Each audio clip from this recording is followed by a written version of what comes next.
Assalamualaikum warahmatullahi wabarakatuh. Saya ingin merespon ya wawancara Najwa Shihab dengan Anies Baswedan. Ini dua-duanya orang Arab ya, keturunan Arab.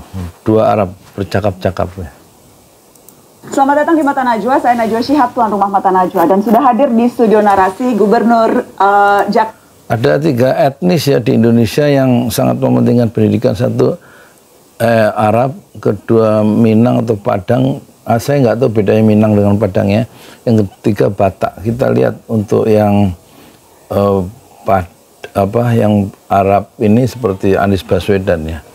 Kemudian Najwa Shihab ya. Itu satu contoh yang sangat meyakinkan betapa mereka bisa melakukan mobilitas vertikal karena mementingkan pendidikan. Yang kedua,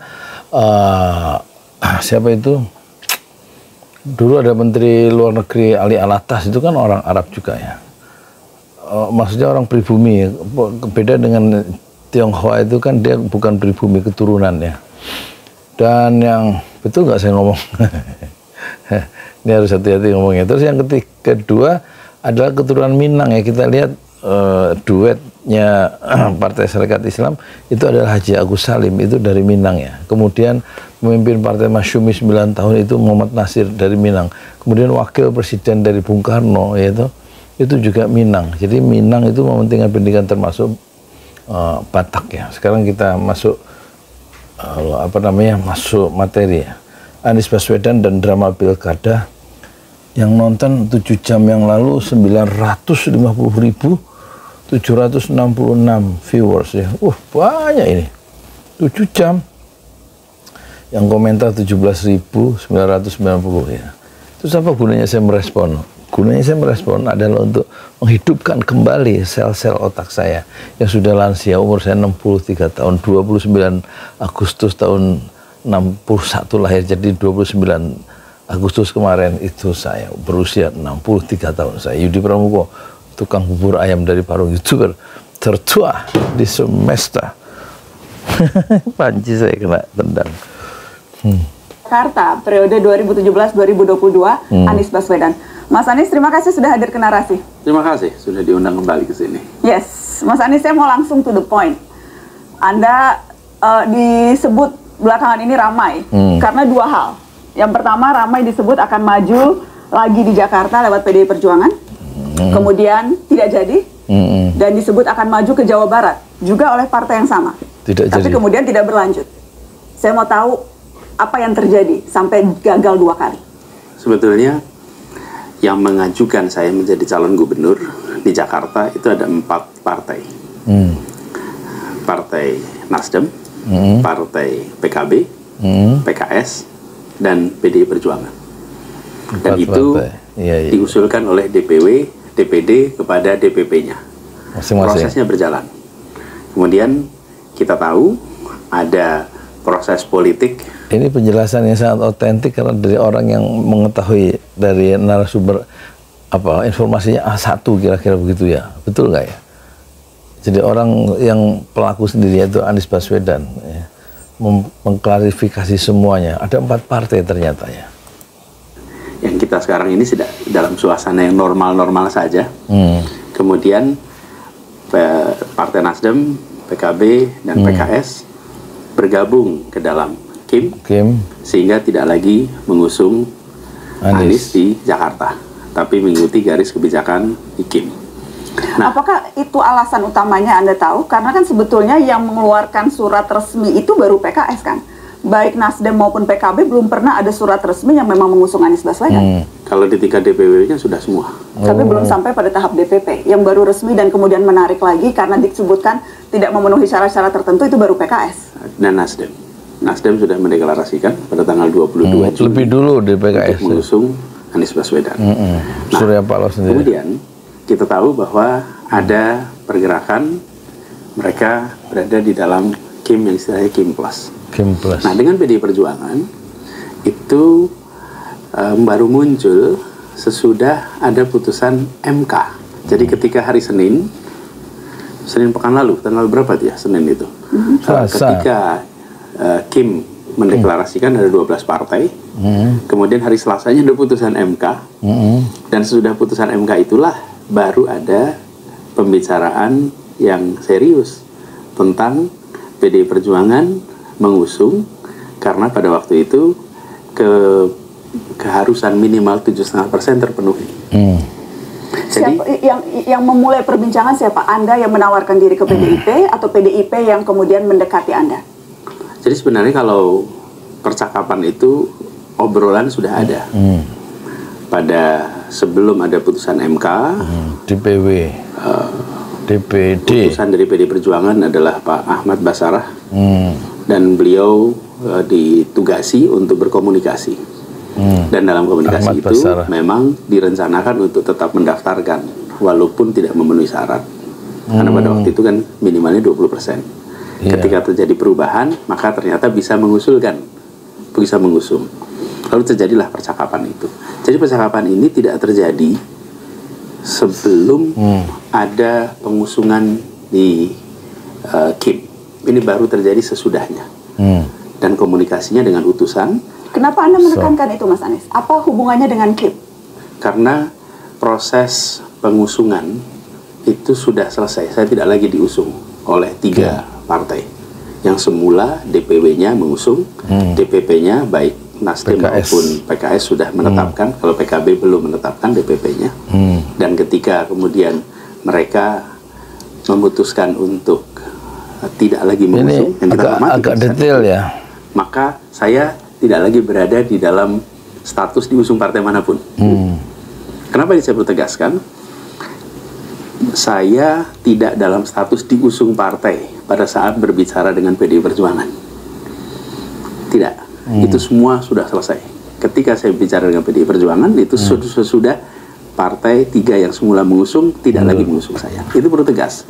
Karena jangan sampai kesannya seperti saya berbicara dengan PDI Perjuangan pada saat masih diusung, karena nggak pernah ada percakapan itu sebelumnya. Dan seberapa jauh perbincangan Anda dengan petinggi PDI Perjuangan ini? Seberapa konkret, seberapa real, dan seberapa memang ini sesuatu yang di depan mata akan kejadian? Sebenarnya sudah cukup serius, sudah sampai fase final. Tentang proses internal di PDI Perjuangan, banyak hal yang saya rasa lebih tepat bila teman-teman dari PDI Perjuangan yang menceritakan. Tetapi percakapan saya dengan PDI Perjuangan sudah cukup serius, dan kita melihatnya ini lebih dari sekedar urusan pilkada pada saat kemarin. Tapi ini apa? Perjuangan bersama, bagaimana aras besar yang selama ini berada di dalam 2 polar yang berbeda, itu bisa sinergi bersama. PDIP dan itu yang kita bahas sama-sama. Jadi sudah cukup jauh. Bahkan pada hari Sabtu saya diundang untuk datang ke DPD Perjuangan di Jakarta, dan berdiskusi terbuka. Lalu kemudian pada hari Senin juga datang di DPP, kemudian ada perkembangan yang kemudian ternyata kita tahu bahwa diputuskan Pak Pramono Anung dan Pak Rano Karno. Apa yang terjadi di hari Senin itu ketika Anda sudah datang dan duduk hampir 2 jam bersama Rano Karno? Saya berbincang dengan Bang Rano Karno di sini, dan dia bercerita berbincang 2 jam dengan Anda di hari Senin itu. Apa yang terjadi pada hari itu? Kalau yang terjadi pada saya bisa memberikan informasi yang saya saksikan dan saya alami. Yang saya saksikan, saya alami, saya bersama dengan Pak Rano Karno. Kemudian kita di sana ngobrol, diskusi, lalu sampai ada pesan datang kepada saya dan menyampaikan, Pak Anies, ini ada perkembangan. Dan perkembangan baru menyangkut beberapa case-case. Jadi kita tunggu dulu sampai case-case yang sedang dimunculkan waktu itu. Case-case itu apa? Bisa dikendalikan. Case-case apa tuh, Mas? Kelihatannya case-case hukum ya. Yang diajukan, maksudnya ketika Anda bilang case-case diajukan, itu diajukan ke? Oleh siapa? Saya barangkali tidak usah cerita detailnya. Tapi ada case-case yang membuat ini harus dikelola dulu, dan sesudah itu baru nanti saya dikabarin. Sementara Anda datang hari Senin itu dengan tujuan apa, Mas Anies? Tentu atas undangan. Saya kan nggak mungkin datang ke kantor DPP tanpa ada undangan. Jadi saya datang ke situ, saya menghormati. Tapi juga saya ingin tegaskan bahwa undangan itu spesifik untuk apa? Karena kan kita tahu pada saat itu agendanya adalah pendeklarasian kader-kader PDIP yang diusung menjadi calon kepala daerah. Apakah itu bagian dari undangan yang ditujukan ke Anda? Ya. Jadi undangannya pada waktu untuk bertemu dengan Ibu Megawati, Ketua Umum Partai Perjuangan, PDI Perjuangan. Kemudian pertemuan ini tidak terjadi. Oh ya? Saya di sana dengan Pak Rano Karno sampai semua selesai. Dan apa maksudnya semua selesai? Selesai di situ kembali. Jadi proses pengumuman saya tidak ikut. Dalam proses pengumuman itu saya pulang dan nanti akan dikabari lagi. Begitu. Anda tidak sempat bertemu Bu Mega? Tidak. Selama proses drama pilkada ini, apakah Anda pernah bertemu langsung dengan Bu Mega? Belum. Belum. Saya ingin konfirmasi apakah memang ada syarat dari PDI Perjuangan siapapun termasuk Anda begitu yang akan diusung menjadi calon kepala daerah harus menjadi kader PDI Perjuangan? Sama sekali tidak pernah. Jadi tidak pernah ada pembicaraan tentang menjadi anggota dengan semua pimpinan. Bahkan Pak Deddy Sitorus pun menyampaikan di dalam pernyataan terbuka bahwa tidak pernah ada permintaan atau tawaran untuk menjadi kader PDI Perjuangan. Anda menanyakan itu tidak ke itu Anda bertanya? Saya bertanya. Dan dijawab? Dan tidak. Jadi ini sebabnya saya sampaikan bagi mereka yang terlibat di dalam proses yang sangat dalam, pasti tahu itu bukan isu. Yang bicara soal ini pasti orang yang dari luar, yang tidak dalam orbit.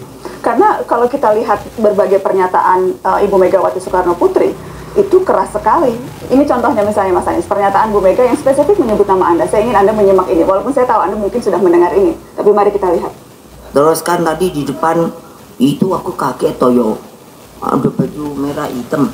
Terus, tapi pasang spanduknya itu kan suruh gotong Pak Anies ya. Iya toh? Siapa yang nggak lihat? Aku aja lihat kok. Itu katanya sopo, saya tanya mana dia si Komar. Itu Satgas apa ya? Kok namanya Satgas hitam ya? Terus katanya Pak Komar, oh Satgasnya itu memang ini apa mau dukung Pak Anies itu Bu. Oh gitu. Aku bilang enak aja ya. Ngapain gue suruh dukung Pak Anies?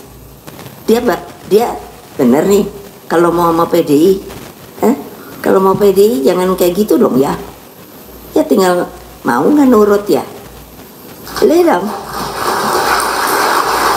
lihat tepuk tangannya, tan ibu-ibu aja nggak tepuk tangan.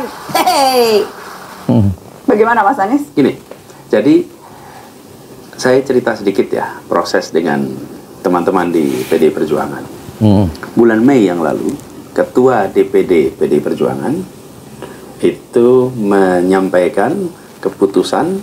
Wah, jam 9 malam ngantuk lah. DKI Jakarta untuk mengusung Anies Baswedan.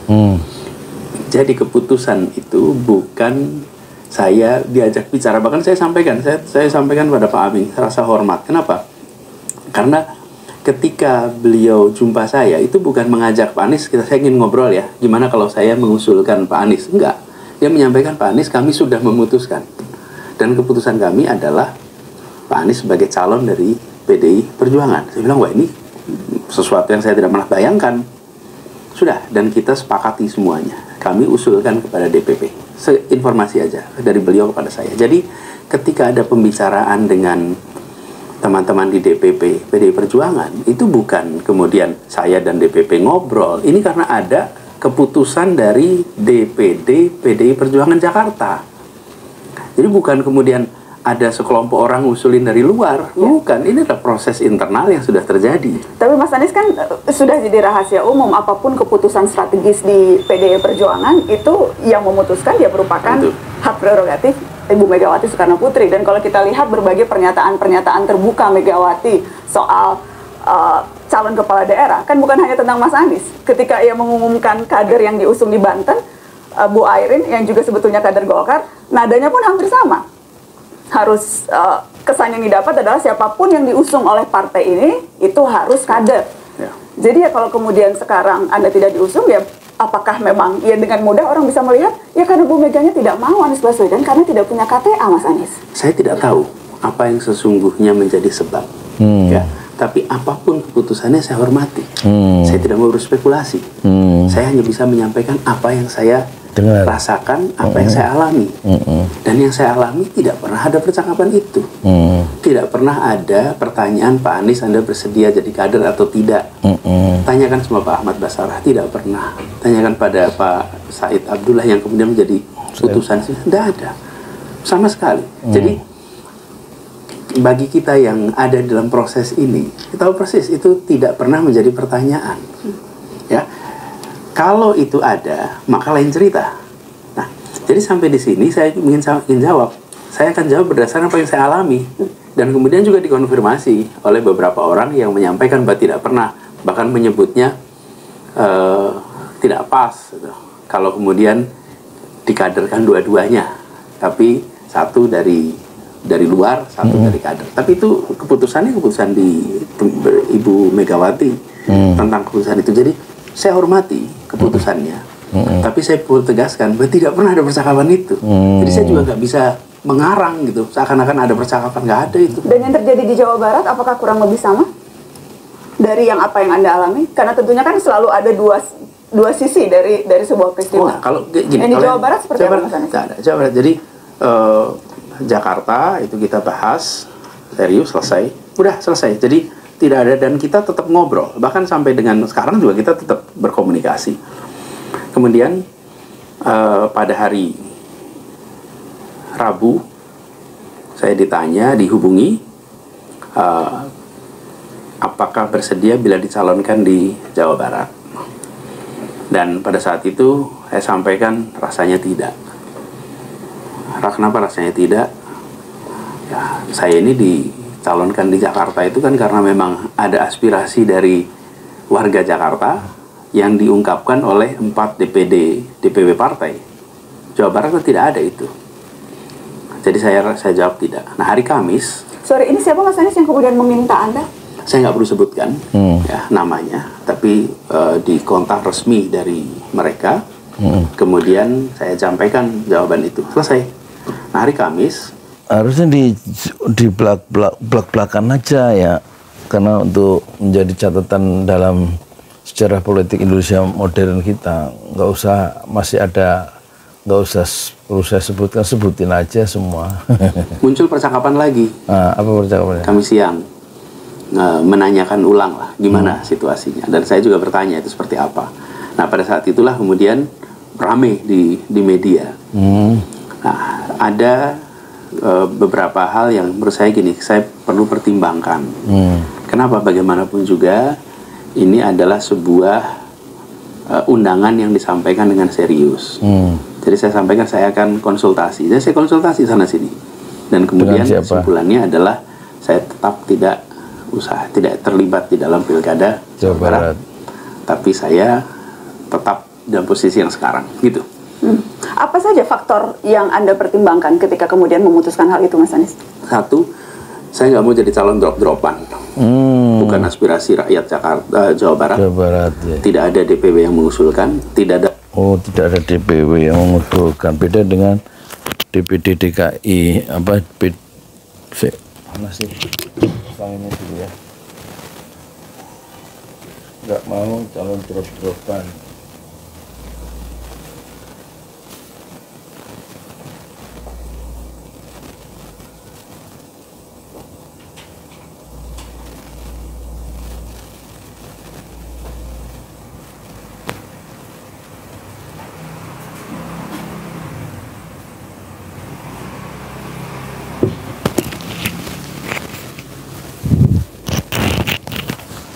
Yang mengusulkan kan Ono itu ya, tapi dia kan pribadi ya, Ono Suryono siapa nama itu? Rakyat Jawa Barat yang meminta. Kalau di Jakarta, rakyat Jakarta meminta, di survei ada angkanya lebih dari 40-an%. Kemudian di dalam DPW ada 4 partai yang mengusulkan, ada memang aspirasi. Itu satu. Dan bagaimana kemudian Anda memaknai ketika tadi orang yang tidak mau Anda sebutkan namanya ini menyatakan ke Anda ingin mengusung begitu? Ya. Kalau kemudian bukan karena, dan Anda menjawab tidak ada aspirasi rakyat, jadi bagaimana memaknai permintaan yang diajukan oleh? Ya, saya menghormati itu. Kenapa? Karena mereka melihat ketika sampaikan bahwa Pak Anies ini adalah kesempatan untuk Anda tetap berdampak, untuk Anda tetap bisa memberikan manfaat pada orang banyak. Yes. Kami kemarin mencoba untuk di Jakarta, ternyata tidak. Maka sekarang kita ingin mencoba Pak Anies, nih Jawa Barat. Sebuah kesempatan untuk Pak Anies bisa di sana memimpin, memberikan manfaat. Itu disampaikan dengan niat baik. Jadi tanpa kemudian memberikan penjelasan kenapa yang di Jakarta tidak jadi dan tiba-tiba sekarang menawarkan Jawa Barat. Nah, nggak perlu. Tidak perlu ada, kalau buat saya ya, ketika Ibu Mega memutuskan, itu 100% kewenangan ada pada beliau. Dijelaskan apapun ataupun tidak, itu hak beliau. Kita hormati. Sama kalau saya ambil keputusan, begitu saya ambil keputusan, saya tidak harus menjelaskan. Tapi keputusan itu kita hormati. Jadi soal Jakarta bukan soal ada penjelasan. Dulu juga gitu, jawaban Anies Baswedan ketika diberhentikan menjadi Menteri Pendidikan, itu Anies tidak pernah minta kenapa diberhentikan dan tidak perlu meminta alasan atau penjelasan terhadap Presiden Jokowi kenapa dia sebagai pembantunya diberhentikan. Yang penting tugasnya sudah dicukupkan dan keputusan itu adalah wewenang dari Presiden. Itulah gaya Anies Baswedan ya, yang sangat menjunjung tinggi nilai-nilai etika ya dalam bernegara dan sangat menghormati atasannya atau orang lain yang memutuskan sesuatu terhadap dia. Tidak penjelasan, sudah diputuskan, hormati, selesai.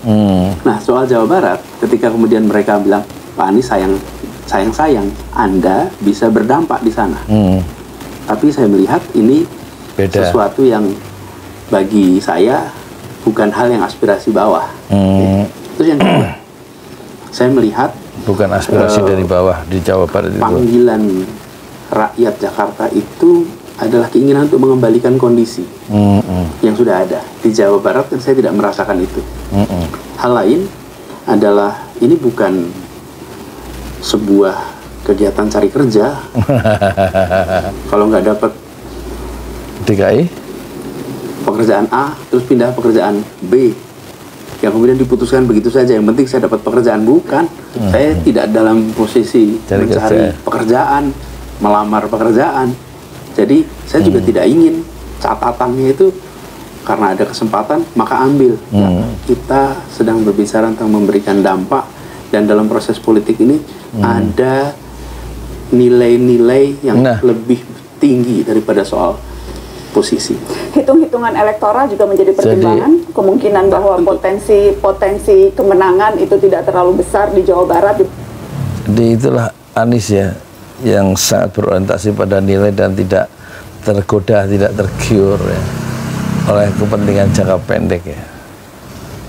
Sebagaimana politisi yang lain yang serba transaksional, dia ambil setiap peluang karena mungkin mereka punya pandangan peluang tidak datang untuk kedua kali ya. Tapi Anies Baswedan bilang jabatan politik adalah bukan untuk jabatan mencari pekerjaan ya. Kalau nggak dapat A terus ambil yang B karena ada kesempatan. Dibandingkan misalnya dengan hasil hitungan survei di Jakarta. Faktor yang ketiga, saya menghormati juga di sana sudah teman seperjuangan kemarin, Pak Saihu, beliau sudah menjadi calon gubernur di Jawa Barat dan sudah diajukan. Habibie, Ilham Habibie, bila saya kemudian berhadapan menyatakan diri sebagai calon gubernur berhadapan dengan teman seperjuangan yang kemarin berjuang bersama-sama. Ada pun suara, ya tidaklah. Sebenarnya basis suaranya sekitar 31-32% ketika Pilpres kemarin. 31,67%, Mas. Ya. Anda meraih suara di Jawa Barat. Ya. Nah, sebetulnya kalau basis suara ada modal di situ. Dan dalam pilkada yang penting di atas 30%. Tapi lagi-lagi ini bukan soal elektoral saja. Bukan soal elektoral saja. Ini adalah soal bagaimana kita memilih untuk terlibat dalam proses politik karena ada dasar nilai, dasar ideologi yang tepat. Nilai-nilai itu adalah aspirasi. Oke, jadi kemudian Anda menolak tawaran yang disampaikan oleh PDI Perjuangan. Tetapi kemudian yang beredar setelah itu ada statement, minimal statement dari Ketua DPD PDI Jawa Barat, Ono Surono. Ada tangan-tangan dari luar yang tidak menghendaki Pak Anies diusung di Jawa Barat. Ketika wartawan bertanya spesifik menyebut Mulyono. Jadi sementara tadi Anda katakan yang menolak tawaran itu Anda, tetapi kemudian muncul statement yang lain yang bilang seolah-olah ini ada tangan-tangan yang menghalangi. Ada satu lagi, di dalam proses ini saya sampaikan juga bahwa bila aspirasi ini dia nggak bisa diprovokasi oleh Najwa Shihab ya. Dia akan menjelaskan kerangka berpikir dia sendiri dan tidak selalu ikut terhadap zigzag atau tik-tak apa istilahnya manuver yang dicoba ditawarkan oleh Najwa Shihab ya. Tampaknya Najwa Shihab agak kerepotan kalau semacam mau memprovokasi Anies Baswedan ya. Hanya diusung oleh satu partai, satu partai, maka perjuangan itu lebih rumit. Jadi Anda mensyaratkan ada partai lain yang mengusung di luar PDI Perjuangan? Ya. Harus. Sehingga ada dua partai, dan dari situ kemudian kita bisa, misalnya saya bilang ini, saya mempertimbangkan kalau bisa ada dua partai. Dan Anda mengharapkan partai apa? Karena kan Gerindra sudah punya calon. Kemudian PKS bersama Nasdem juga sudah punya calon gitu. Gerindranya bersama Golkar. Jadi Anda mengharapkan partai apa sebetulnya yang juga selain akan bisa PDIP? Saya tahu landscape Jawa Barat dalam artian siapa dicalonkan. Yang saya tahu hanya Pak Deddy Mulyadi dengan Pak Saihu sebagai calon. Yang lainnya kita belum tahu. Jadi ketika saya sampaikan itu mereka bicarakan. Nah, nampaknya ada partai-partai yang belum atau masih bisa mengusulkan, tapi tidak bisa mengusulkan. Dan saya rasa itu yang menjadi dugaan saya, itu yang menjadi salah satu pertimbangan mengapa Pak Ono menceritakan bahwa ada kendala. Itu adalah assessment saya. Anda membuat statement terbuka. Saya mau kutip, partai mana sekarang yang tidak tersandera oleh kekuasaan? Jangankan dimasuki, mencalonkan saja terancam bagi yang mengusulkan. Ini apa maksud Anda ketika bicara ini? Ini Anda bicara apa dasar Anda ya, bicara ini? Di akunnya Anies Baswedan ya, coba yang 14 menit itu. Ya. Fenomena di beberapa tempat, di mana seluruh partai diborong dan lawannya kota kosong. 2 minggu lalu itu jumlahnya 94 kabupaten kota provinsi. Sekarang sudah di atas 50-an. Artinya ada 40-an yang karena putusan MK berubah. Apa yang terjadi ya? Pilkada kok jadi serba kota kosong. Apa yang sesungguhnya terjadi ini? Kok bisa begitu banyak kota kosong? Di Jakarta aja hampir terjadi kota kosong. Calon independen tidak lolos verifikasi. Sesudah itu jadi lolos verifikasi. Kemudian semua partai dikumpulkan untuk mengusung satu pasang calon. Apakah kurang jelas fenomena yang terjadi ini? Mau pakai penjelasan apa lagi kalau bukan kita lihat kenyataan itu? Penjelasan bahwa ya ini real politik, partai punya hitung-hitungannya sendiri. Negosiasi. Dia sedang menyindir, Anies sedang menyindir Kim dan terutama Prabowo kan. Bagaimana masa depan partai masing-masing tidak selalu melulu disempitkan bahwa ini ada intervensi kekuasaan kan Mas Anies. Partai politik kan biasa bargaining politik. Ya, ketika sampai kepada pemilihan, tenang ya. Tentang rakyat diberikan opsi untuk memilih. Rakyat diberikan opsi untuk memilih itulah salah satu pilar demokrasi, kebebasan menyatakan pendapat dan adanya election yang jujur dan adil dan ruang untuk oposisi itu dipelihara atau diberikan ruang untuk oposisi ya. Dan kalau kota kosong tentu rakyat tidak bisa bebas memilih kecuali pilihannya kota kosong itu. Dan ini fenomena apa? Dan itu yang diprihatinkan oleh Anies Baswedan ya. Penjelasan apa lagi nih? Ada masalah dalam demokrasi kita. Dan itu artinya partai memiliki kedaulatan untuk mengusulkan, untuk mengusung. Tapi ketika partai kehilangan kedaulatan, ada yang tidak sehat. Dan ini bukan salah partainya, tapi salah yang memberikan tekanan kepada partai. Tidak seharusnya. Dari mana tapi Anda bisa membuktikan itu Mas Anies? Sekarang partai-partai semuanya bilang ya karena memang hitung-hitungan politiknya memang tidak bisa mengusung Anies Baswedan kok. Hitung-hitungan politiknya memang yang kami mau usung ini apapun kepentingan politik mereka ya, karena memang mau bergabung atau apapun dorongannya, tapi faktanya memang sekarang yang bisa mengusung partai politik dan mereka membuat keputusan-keputusan sendiri. Karena itu hormati keputusannya. Tetapi kita tahu bahwa keputusan itu adalah keputusan yang merupakan pembalikan atas keputusan sebelumnya. Contoh pernah partai politik seperti sekarang ini sudah. Ini kita alami nih. Saya beri contoh paling gampang ya. Jangan Anies di Jakarta, Ibu Airin di Banten, hampir tidak jadi calon. Wali kota 2 periode, sukses. Tokoh Golkar, surveinya di atas 50%, 60%. Ibu Airin. Kok bisa seperti ini hampir nggak bisa maju? Penjelasannya yang lain mungkin akan bisa bilang ya memang karena ada konflik internal Golkar. Erlangga baru saja diturunkan, Bahlil kemudian maju dan sebagainya. Ini memang perang internal. Selalu ada penjelasan yang bisa diberikan untuk setiap fenomena politik, Mas Anies. Tidak melulu semuanya kemudian menjadi ini intervensi kekuasaan. Kalau partai bagus juga Najwa Shihab ya, sudah dari dulu partai itu akan nyalonin. Mana ada partai nggak mau nyalonin orang angkanya 60%? Anda dicalonkan oleh 3 partai politik kok ketika menjadi capres? Jangan Anies. Kenapa? Kalau Anies ketika Anda bilang tersandera kekuasaan semua partai, faktanya ketika Anda maju menjadi capres ada 3 partai politik yang mendukung Anda, padahal Anda bukan kader PKB, Anda bukan kader Nasdem, Anda bukan kader PKS, tapi Anda dapat tiket dari 3 partai. Itu kan tidak tersandera kekuasaan, Mas Anies. Kita merasakan persis kenapa berinteraksi dengan pimpinan partai. Saya bersyukur sekali bahwa pimpinan partai seperti Nasdem, seperti PKB menceritakan apa adanya atas situasi yang dihadapi. Oke? Dan lebih rumit daripada Pilpres yang mereka hadapi. Karena itu saya sampaikan, saya hormati keputusan untuk tidak mengusung. Saya hormati keputusan itu. Karena mereka berhadapan dengan situasi yang tidak sederhana. Saya berikan ilustrasi. Tapi dia nggak cerita ya masalah kompleks. Ya, lebih kompleks, bahkan lebih kompleks.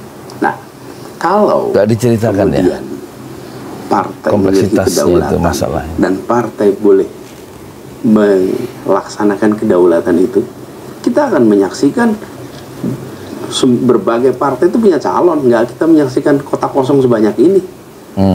Masa kotak kosong banyak ini? Kalkulasinya kan tidak sesederhana itu, Mas Anies. Untuk bisa memajukan orang perlu tentunya memastikan kadernya cukup bisa mumpuni, elektabilitasnya tinggi, kemudian punya dana yang cukup, kemudian bagaimana hitung-hitungannya. Tentunya kan tidak sesederhana ya penjelasan yang tadi Anda sampaikan.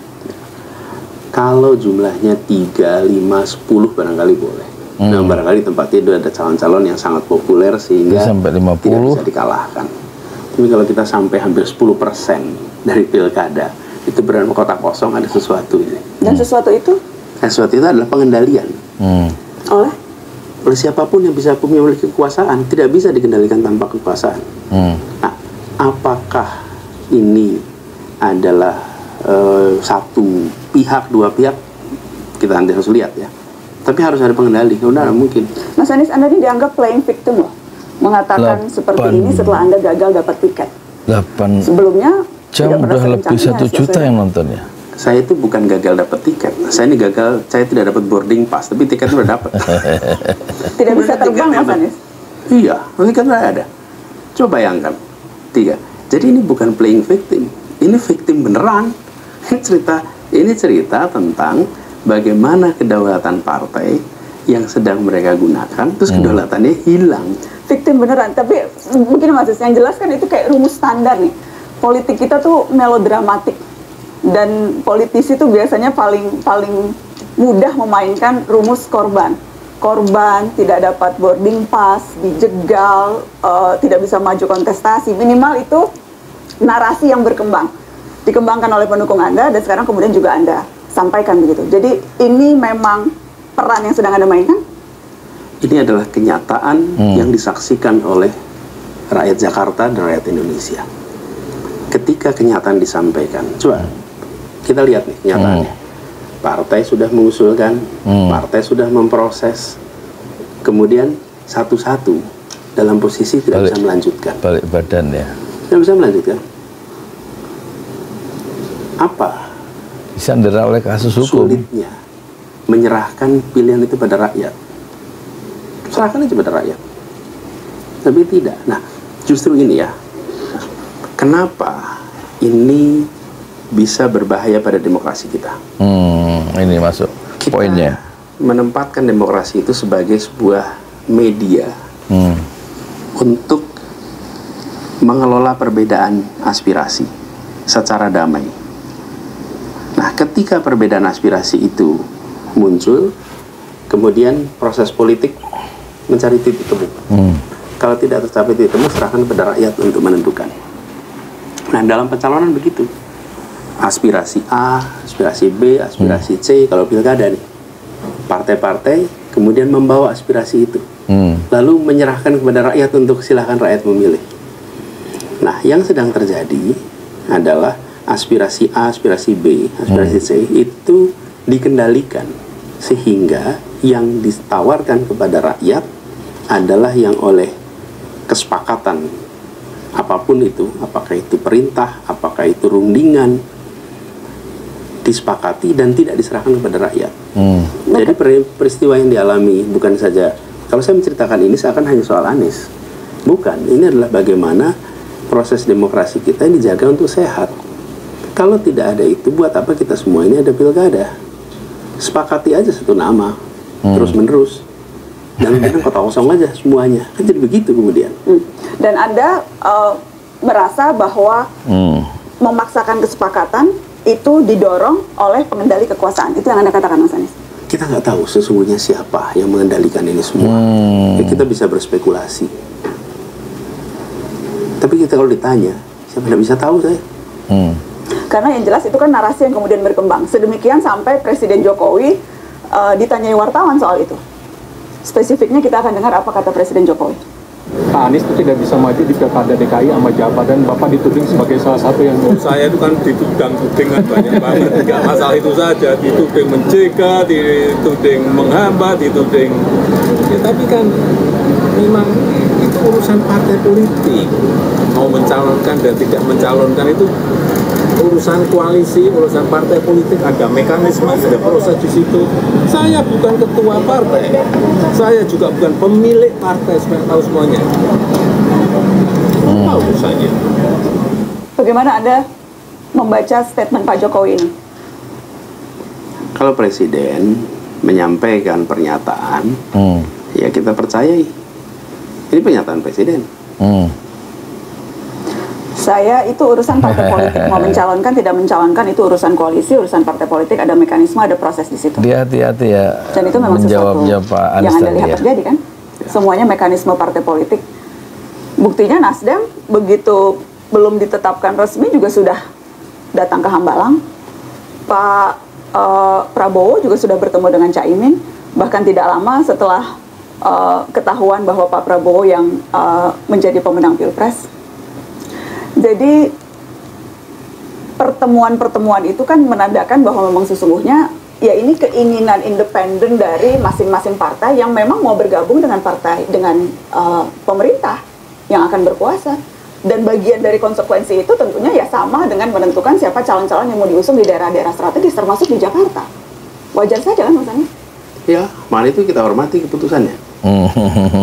Kita hormati keputusan. Yang menarik adalah bagaimana sebuah partai sudah mengambil keputusan terus berubah seperti Surya Paloh, ruang kebebasan itu hilang sehingga dia harus taat kepada keputusan koalisi bersama. Ruang kebebasan yang hilang atau memang faktor-faktor negosiasi yang berbeda? Apapun itu. Tapi dan itu sah-sah saja kan dalam partai politik, ya, mengambil, mengubah posisi dan sebagainya. Ya, begini, sebagai sebuah keputusan itu dihormati. Oke. Di sisi lain, aspirasi rakyat yang sudah dititipkan lewat partai politik, kemudian mengalami kemampatan. Yang harus menjelaskan bukan saya, yang harus menjelaskan adalah partai politik. Kenapa? Karena ada aspirasi rakyat. Saya ngantuk aku ya, dalam bentuk usulan dari masing-masing daerah. Yang kemudian nanti diterusin sendiri ya. Assalamualaikum warahmatullahi wabarakatuh. Itu kenapa saya katakan tadi, kalau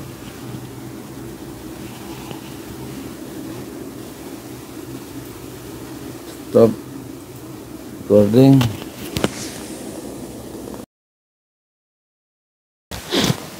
Assalamualaikum. Ini part yang kedua ya. Sekarang jam 2 malam lewat 25 menit ya. Miring tuh. Kita teruskan ya.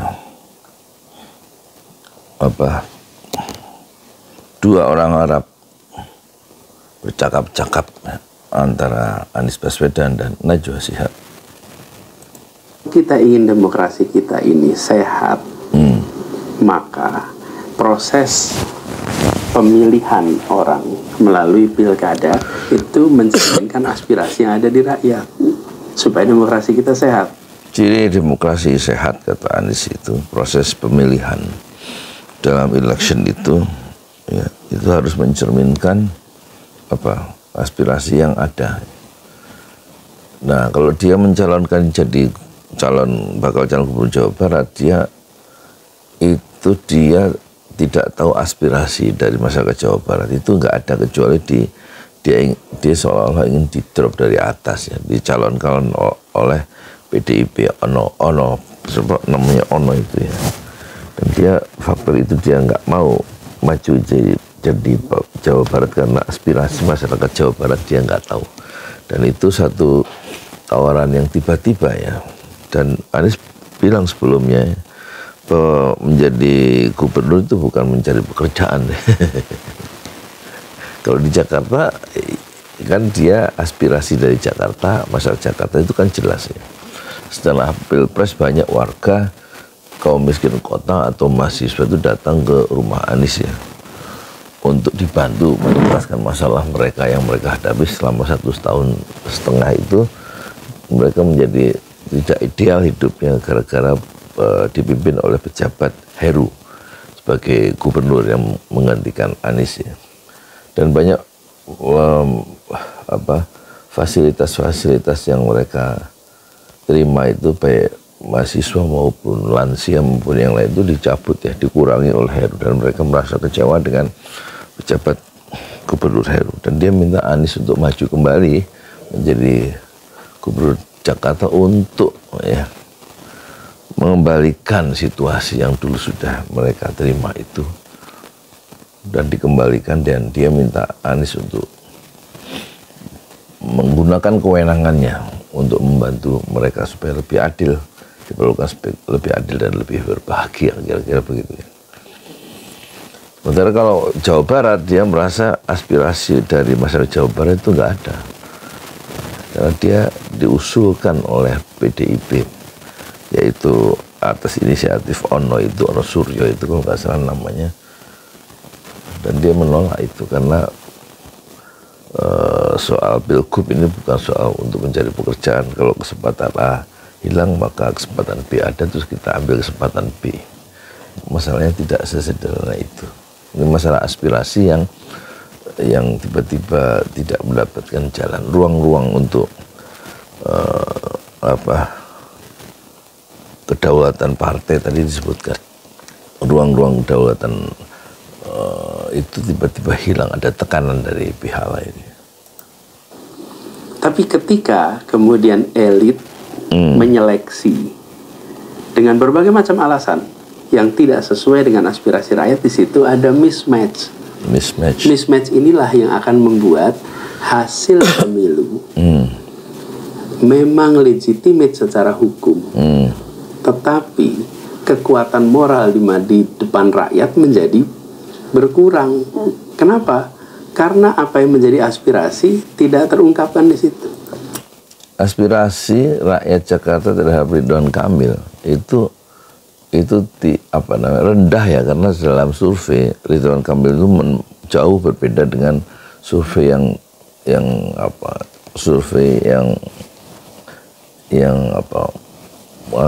angka dari Ridwan, Anies itu jauh lebih tinggi. Jadi aspirasi Jakarta itu tidak menghendaki Anies dan tidak menghendaki Ahok, tapi tidak menghendaki Ridwan Kamil, tapi menghendaki Anies Baswedan ya. Tapi kalau seleksi yang dilakukan oleh pemimpin partai itu tidak berdasarkan aspirasi yang berkembang, dan kemudian melalui proses pemilu yang sah itu lahir pemimpin tidak berbasiskan aspirasi rakyat itu, maka memang secara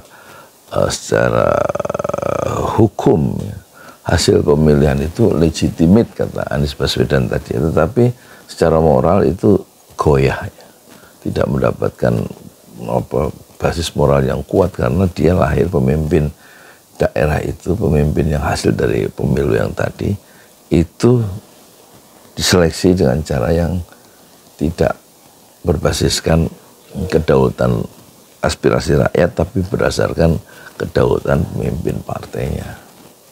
Dan ini membuat meskipun hasil legitimasinya itu sehat, tetapi itu membuat demokrasi kita tidak sehat. Mas Anies, itu kalau tadi kita melihat proses ini dari sisi partai politiknya. Saya ingin bertanya dari sisi Anda sebagai politisi.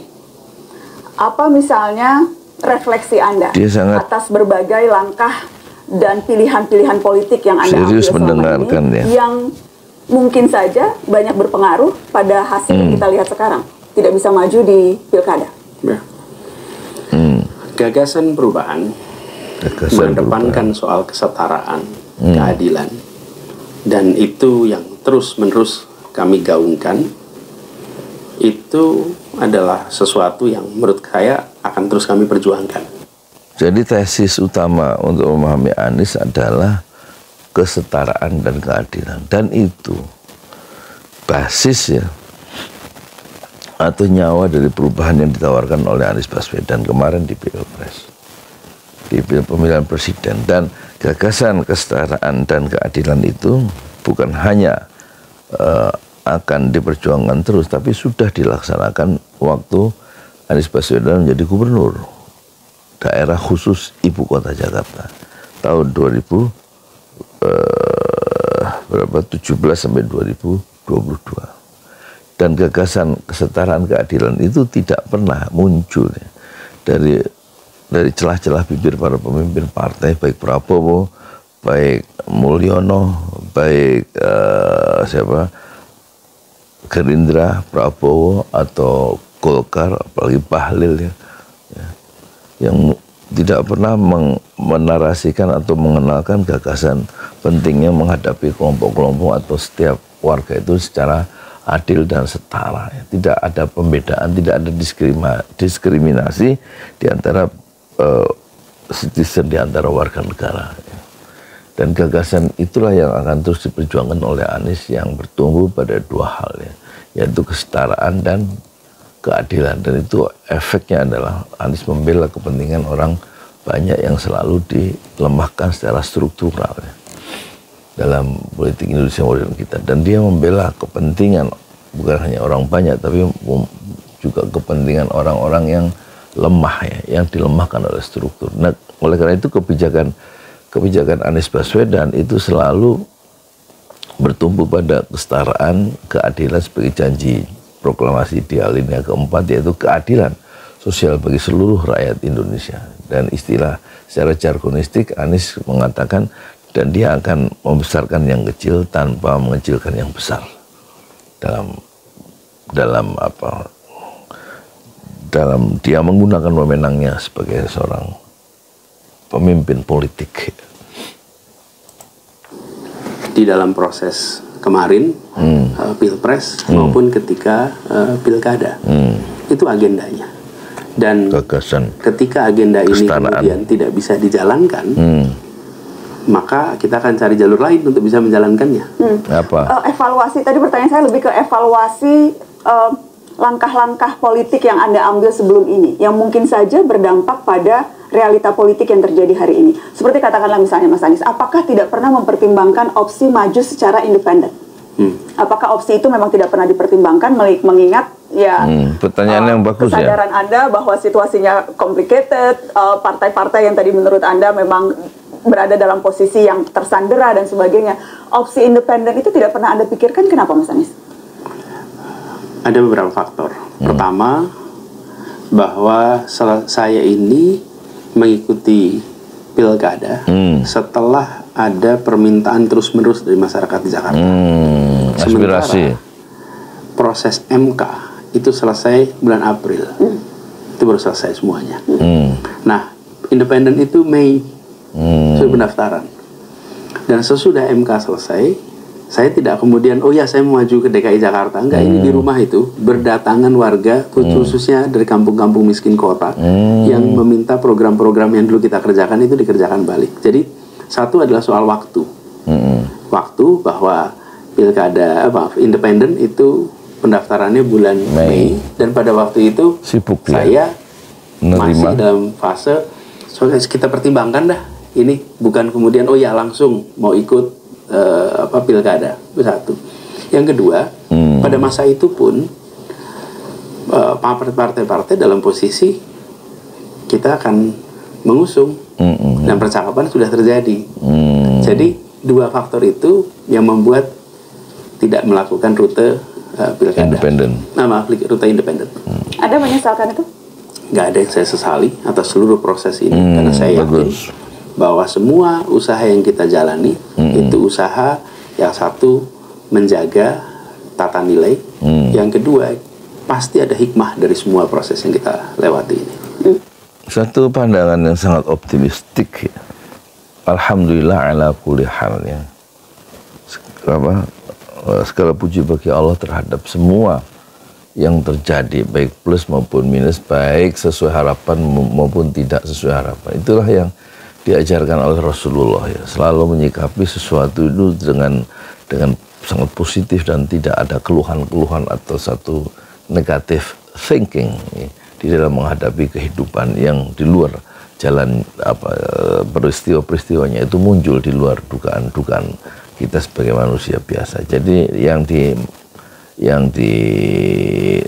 tadi menjaga tata nilai ya, kata Anies Baswedan, yang penting itu. Yang kedua, selain menjaga tata nilai adalah selalu ada hikmah dalam setiap peristiwa, meskipun peristiwa itu tidak seperti yang diharapkan.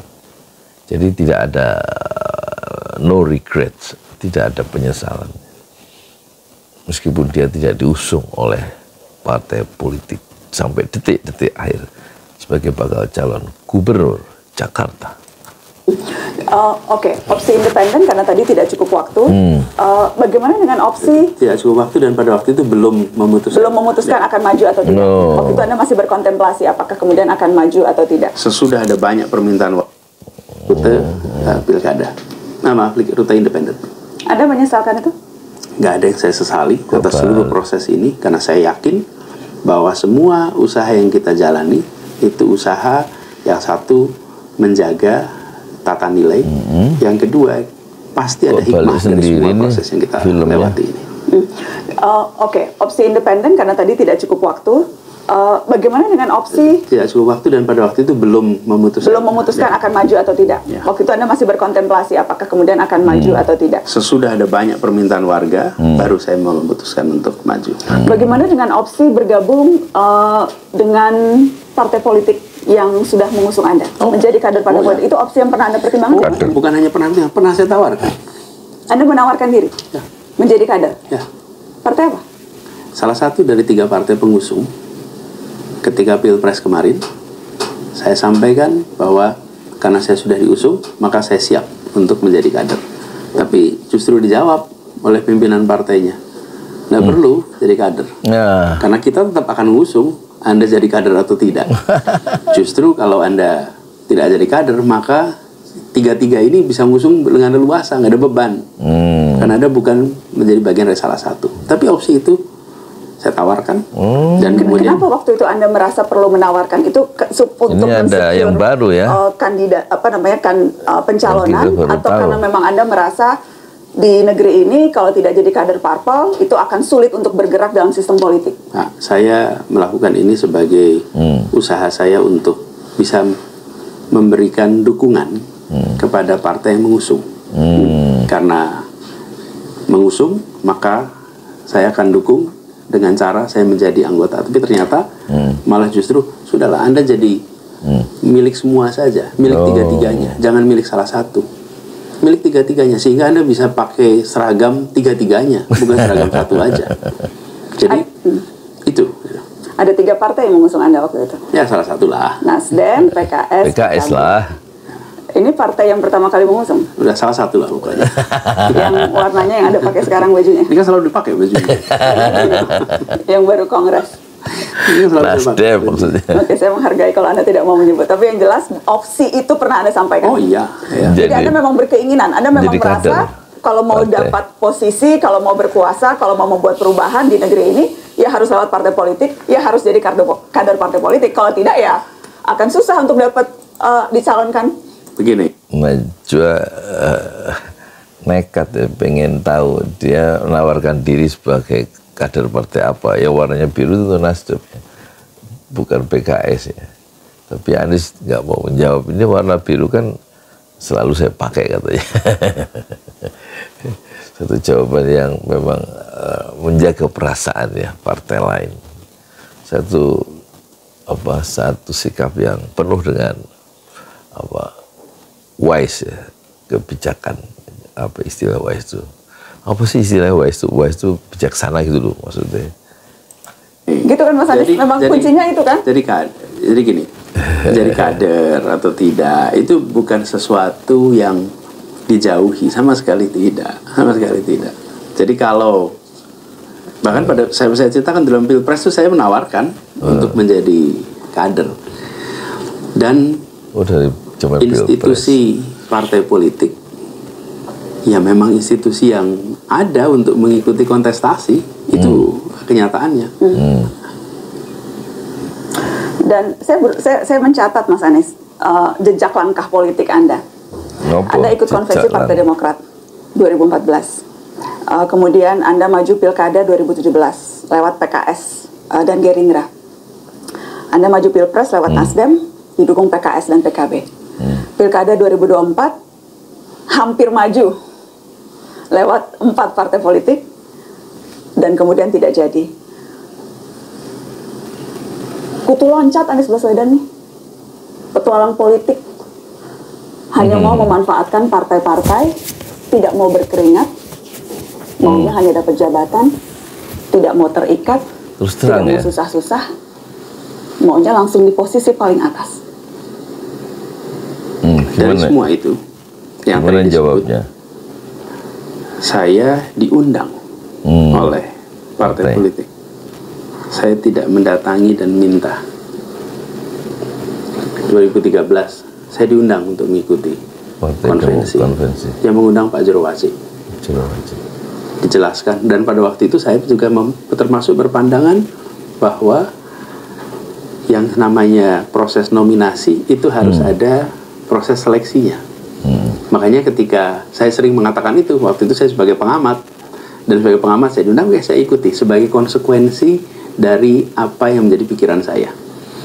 Kemudian ketika Pilkada 2016, 2017 DKI, jelas saya berada dalam posisi diundang untuk ikut last minute. Anda baru di reshuffle waktu itu Mas? 2 bulan sudah saya reshuffle, dan saya bukan menjadi bagian dari Gerindra ataupun PKS. Saya diundang untuk menjadi calon dan saya terima undangan itu. Jadi posisinya saya mendapatkan undangan untuk ikut. Lalu ketika Pilpres kemarin dimulai dengan Partai Nasdem dan Pak Surya Paloh melakukan langkah yang sangat berani pada waktu itu, karena beliau mengundang saya untuk menjadi calon, beliau menetapkan saya sebagai calon, belum ada partai yang lain. Dan konsekuensi dari beliau menetapkan Anies sebagai calon, dia mengalami tekanan politik yang luar biasa. Yang luar biasa. Jadi kalau tadi bilang nggak ada tekanan politik, itu nyata dialami oleh Partai Nasdem. Dan selama itu Pak Surya Paloh tidak bergeming sampai ke ujung, sampai selesai Pilpres. Apakah saya datang mendaftar? Tidak. Beliau mengundang. Jadi boleh aja dilihat dalam rekam jejak itu. Rekam jejaknya adalah rekam jejak saya mendapatkan undangan. Dan kenapa saya melihat ini perlu saya tegaskan? Alhamdulillah kita ini bekerja bersama. Kalau saya sering analogikan begini, ada yang bisa menyetir tapi tidak ada kendaraan. Jadi satu desakan atau satu provokasi Najwa Shihab itu langsung ditangkis oleh Anies Baswedan dengan sangat jernih ya, bahwa menurut Najwa Shihab Anies ini mau enaknya aja ya, ikut pilpres, ikut pilkada, nggak berdarah-darah, tapi pengen mencari posisi politik yang tinggi ya. Tetapi menurut Anies Baswedan, untuk keseluruhan proses-proses politik yang dia alami, baik sebagai calon gubernur ya, waktu itu bakal calon gubernur daerah khusus ibu kota Jakarta maupun bakal calon presiden, semuanya dia berawal dari undangan dari tokoh-tokoh partai untuk kasus gubernur DKI Jakarta. Dia ditawari ya, untuk maju oleh PKS dan Gerindra, tapi tadi tidak disebutkan. Yang pertama ngundang itu apakah PKS atau Gerindra tahun 2016 itu. Kemudian waktu Pilpres itu juga dia tidak mendaftarkan diri, tapi diundang oleh Surya Paloh sebagai Ketua Umum Partai Nasdem. Konsekuensi dari dia mengusung Surya Paloh atau Nasdem mengusung Anies Baswedan, kata Anies Baswedan barusan, Surya Paloh mendapat tekanan yang luar biasa, tentu dari Mulyono ya, dari Mulyono. Sekarang lagi ngetop tuh Mulyono, dan Surya Paloh katanya tadi tidak bergeming, dia terus mengawal Anies atau mendukung Anies sampai akhir. Kecuali sekarang Nasdem berbalik badan, yang tadinya mengusung Anies menjadi bakal calon gubernur, asalkan wakil nanti itu jangan dari Nasdem. Kata Surya Paloh yang saya lihat waktu itu di media ya, Nasdem mendukung Anies Baswedan menjadi calon calon gubernur Jakarta itu yang didukung Nasdem, saat partai lain tidak ada yang mendukung kan, tapi dengan syarat wakilnya ditentukan oleh Anies sendiri.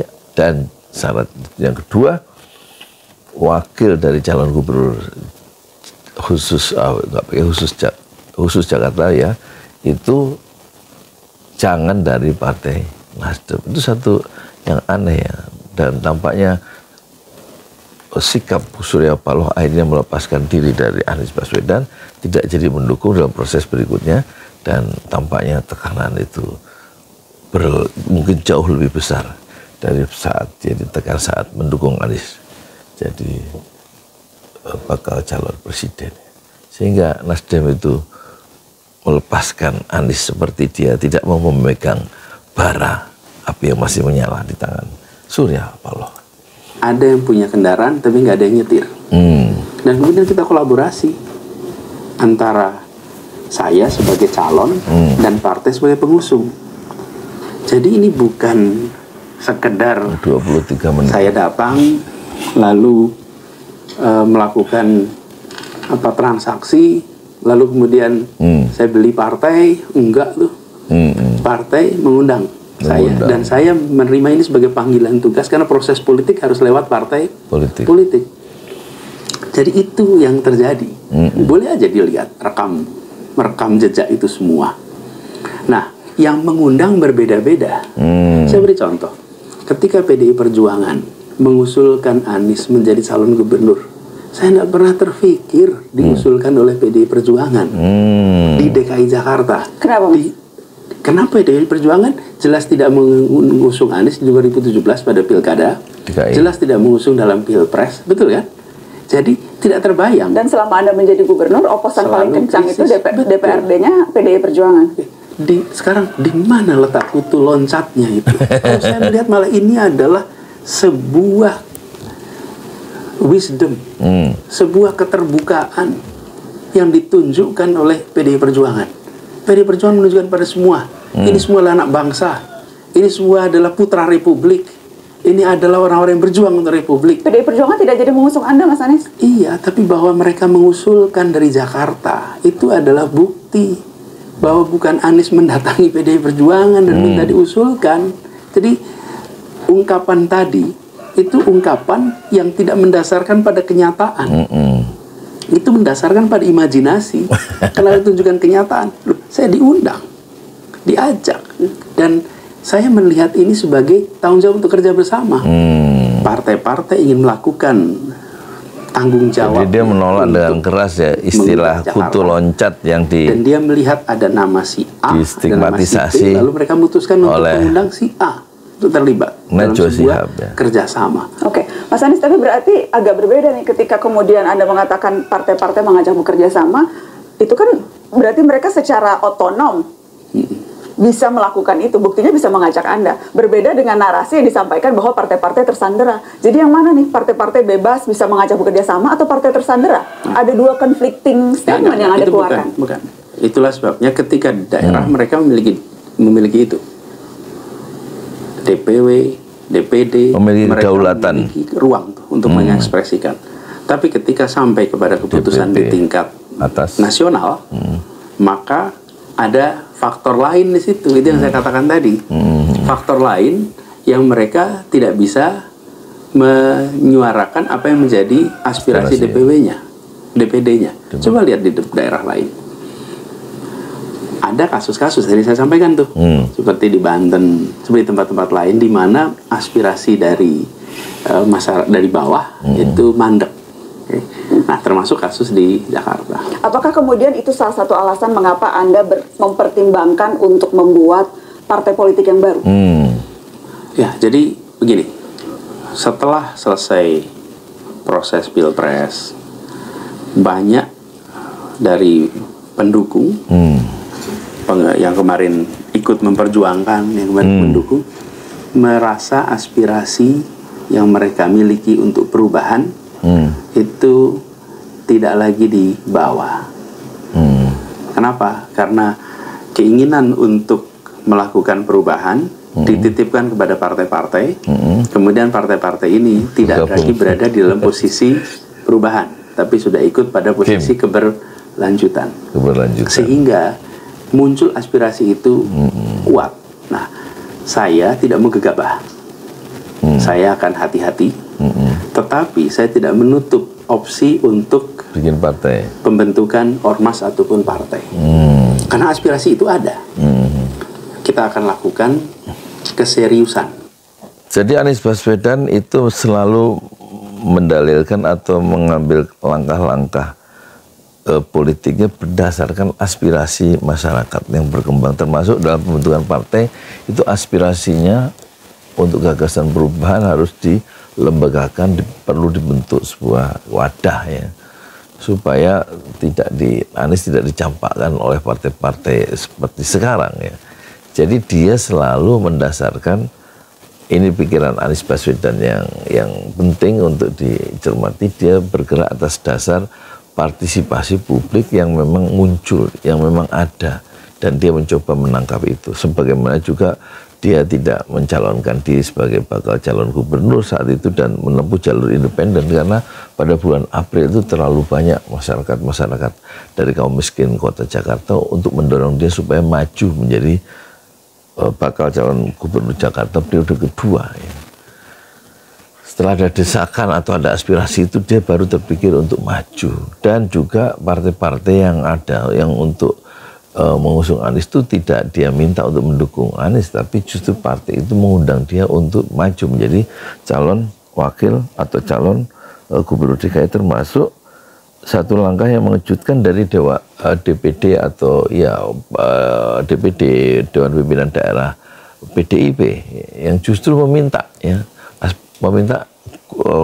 Anies untuk maju menjadi calon bakal calon gubernur Jakarta. Padahal PDIP dalam rekam jejaknya itu tidak pernah mendukung Anies Baswedan, baik kepada dalam Pilpres 2024 maupun sebelumnya dalam Pilkada DKI 2017. Justru lawan dari PDIP adalah Anies ya, tapi aspirasi untuk maju menjadi gubernur itu justru juga muncul dari PDIP.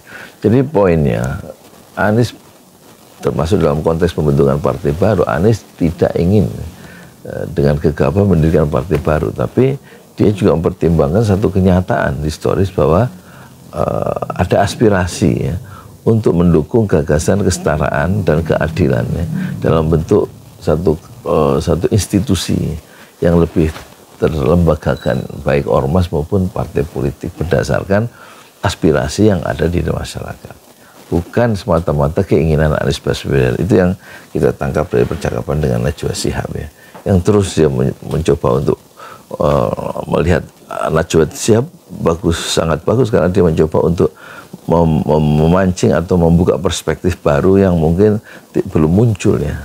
Soal kutu loncat tadi, ternyata kita baru tahu bahwa Anies berjuang itu ya, Anies berjuang lewat partai itu ternyata bukan keinginan Anies, tapi memang diundang oleh partai-partai itu, baik ketika konteksnya adalah Pilkada DKI 2017 maupun Pilpres 2024 ya. Yang mengusulkan dalam Pilpres waktu itu kita tahu adalah Surya Paloh tahun 2022 bulan Oktober kalau tidak salah ya. Setelah Anies Baswedan selesai jadi gubernur DKI Jakarta. Untuk mengkaji, untuk menakar, bukan sekedar karena euforia dari lingkungan sekitar. Ayo bikin partai, ayo bikin ormas, kemudian kita jangan. Kenapa? Karena ini adalah sebuah langkah yang punya tanggung jawab konstitusional, tanggung jawab politik, dan soal kepercayaan dari publik. Karena itu harus dilakukan dengan matang. Tanggung jawab konstitusional, bukan sekedar euforia sesaat. Dan tanggung jawab momentum penting, tapi kematangan juga penting. Nah, ini yang saat ini saya sedang pertimbangkan dengan seri. Dalam video-video sebelumnya saya menekankan pentingnya momentum ya, dan tidak terpikir dalam video saya itu tentang kematangan yang diperlukan ya, bukan hanya sekedar memanfaatkan momentum yang tiba untuk pembentukan partai. Jadi saya belajar dari Anies Baswedan pentingnya kematangan ya dalam satu ngambil keputusan yang penting ya, tidak sekedar berdasarkan euforia atau gelora keinginan lingkungan yang memang menghendaki adanya partai baru, dan juga tidak berdasarkan satu semangat yang menggebu-gebu dari masyarakat, tapi betul-betul karena ini merupakan tanggung jawab konstitusional, tanggung jawab trust kepercayaan dari masyarakat, maka harus dipersiapkan secara matang, tidak berdasarkan euforia ya, semangat yang meluap-luap sehingga kita mengambil keputusan. Diperlukan satu sikap yang lebih matang dan mungkin lebih penuh dengan wisdom dan juga lebih tertata rapi ya untuk jangka panjang. Ada beberapa yang ditugaskan untuk melakukan semacam kajian, dan dari situ nanti kita putuskan. Oh, dikaji dulu. Bikin partai ini untuk kendaraan Anies Baswedan berkuasa. Ada aspirasi yang menginginkan perubahan, dan aspirasi itu kemarin dititipkan ketika kami berkeliling ke seluruh Indonesia, dan itu ada wujud ke 130 kota. Jadi pertanyaan Najwa Shihab bagus ya. Pembentukan partai itu apakah satu kendaraan untuk Anies berkuasa, tetapi Anies dengan tangkas langsung menangkis ya tuduhan atau pertanyaan Najwa Shihab, tapi partai yang akan didirikan atau ormas itu adalah untuk membawa gagasan perubahan. Gagasan perubahan itu intinya dua, yaitu kesetaraan dan keadilan. Menegakkan keadilan untuk semua kelompok masyarakat, tidak hanya untuk kelompok Islam, ada kelompok Tamil, Hindu, agama-agama yang lain, dan kelompok-kelompok yang lain, dan juga memperlakukan kelompok-kelompok itu dengan salah setara, ya, tidak ada diskriminasi. Itulah gagasan yang masih tampak jelas ya, yang keluar dari celah-celah bibir Anies Baswedan, dan gagasan keadilan dan kesejahteraan dan kesetaraan itu, dan pembelaan terhadap orang-orang, kepentingan orang banyak, dan pembelaan terhadap kaum duafa, kaum yang dilemahkan oleh struktur, itu tidak pernah muncul ya, ucapan-ucapan itu dari bibir Prabowo ya. Prabowo hanya mengeluarkan bahasa tentang persatuan, bahasa tentang kekuatan, bahasa tentang pentingnya bersatu, kerjasama untuk membangun negeri.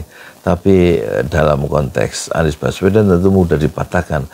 Yang penting itu bukan persatuan. Buat apa persatuan kalau tidak ada keadilan, kan gitu. Jadi memahami Anies adalah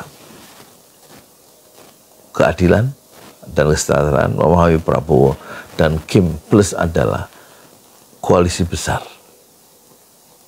Dan tidak perlu keadilan dan tidak perlu etik.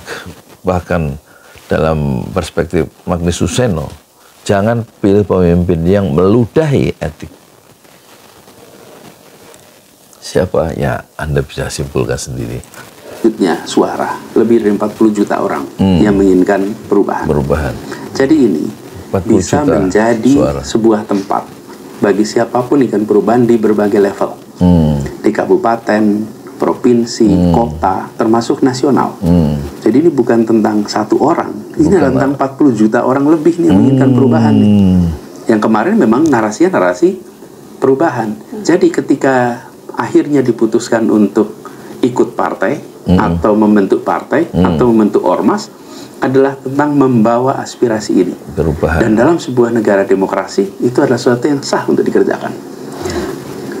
Sesuatu yang sah, tapi real politiknya sesuatu yang amat. Agak susah juga ya.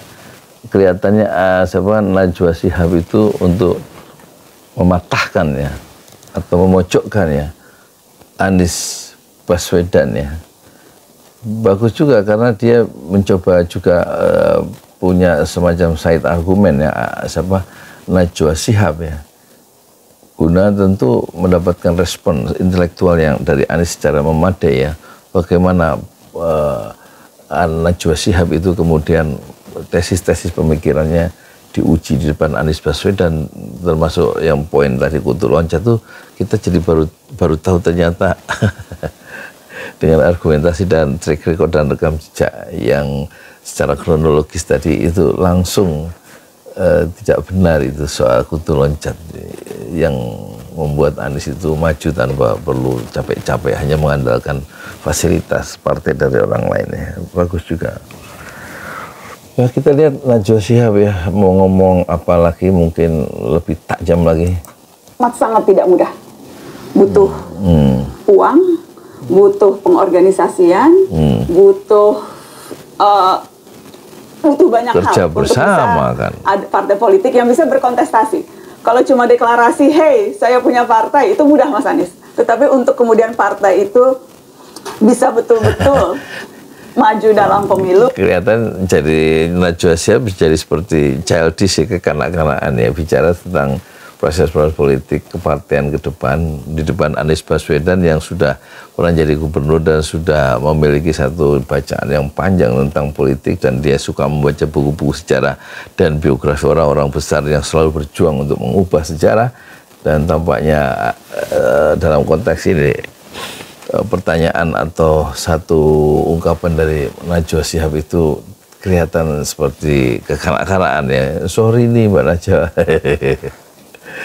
Anies akan mudah mematahkan asumsi-asumsi atau spekulasi intelektual dari Najwa Shihab. Kita lihat apa jawaban Anies Baswedan.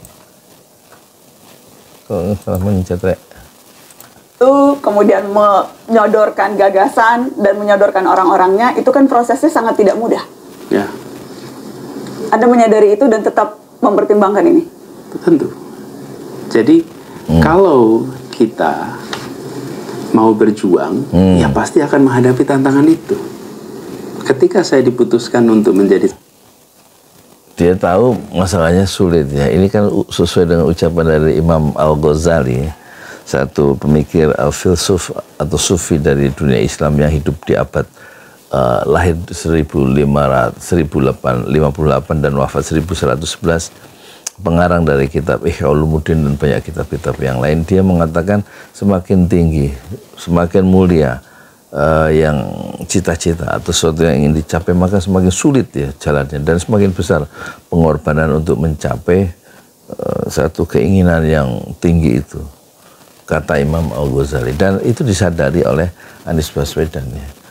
Kata Imam Al-Ghazali dalam bahasa Arab yang terkenal, idza azumal matlubu wa syaraf sa'uba maslakuhu wa kathurat tahiyatu. Semakin tinggi cita-cita, semakin agung dan mulia apa yang mau kita capai, sa'uba maslakuhu, maka semakin sa'uba, makin sukar jalan untuk mencapainya, berliku-liku, melereng, jatuh dan bangun untuk mencapainya, up and down untuk mencapai cita-cita azuma wa syaraf tadi, yang agung dan mulia. Wa kathurat dhahiyatu, maka juga untuk mencapai cita-cita besar itu, maka juga wa kathurat dhahiyatu, semakin besar pengorbanan untuk mencapainya.